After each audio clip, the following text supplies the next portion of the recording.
في قديم الزمان وما يخلى الكلام إلا بذكر النبي عليه أفضل الصلاة والسلام.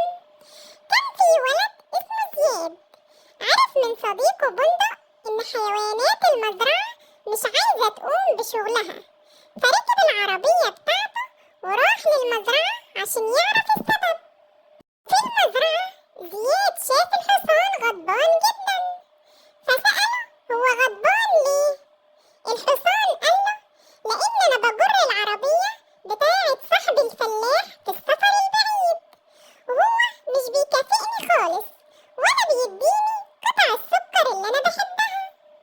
جوه المزرعة كان الحمار بيبكي، فسأله زياد عن السبب.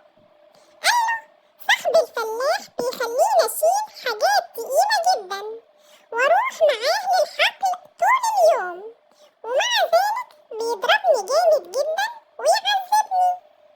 والبقرة قالت وأنا مش هديله اللبن الصافي المليان بالعناصر الغذائية لأنه ما بيدينيش الأكل الكافي من العلف. والدجاجة كانت شايلة ولادها فوق ظهرها، والديك شايل حاجاته واخد عيلته عشان يمشي برا المزرعة.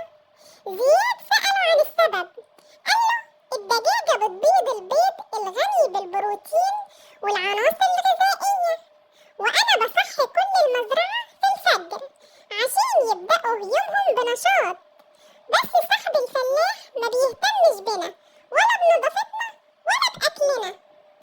والبطة كانت عمالة تصيح من الغضب هي كمان، وقالت الفلاح ردم البحيرة اللي كانت ولادي بيسبحوا فيها كل يوم الصبح، وعشان كده احنا هنسيب المزرعة وهندور عن مزرعة تانية فيها بحيرة. الخروف كان غضبان جدا لأن صاحبه الفلاح ما بيصبرش على ما الفروة بتاعته تنبت وتكون غزيرة الشعر، وكان بيقصها وهي صغيرة. وكانت الحمامة بتقول إن الفلاح ما بيهتمش ببناء المساكن لنا، وعشان كده الحمام قرر إنه يدور على مزرعة تانية فيها مساكن يسكنوا فيها. حتى الكلب بندق اللي كان بيحرس المزرعة وحيواناتها كان حزين جدا لأن صاحبه الفلاح كان بيربطه دايما في الحيطة وما بيسيبهوش يلعب بحرية.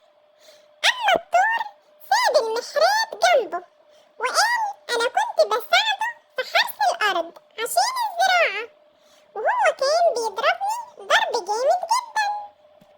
زياد الموضوع بقى خطير ولازم يساعد الحيوانات الغضبانة ديت، لأن من غير مساعدتهم مش هيقدروا يزرعوا وياكلوا ويعيشوا في سعادة.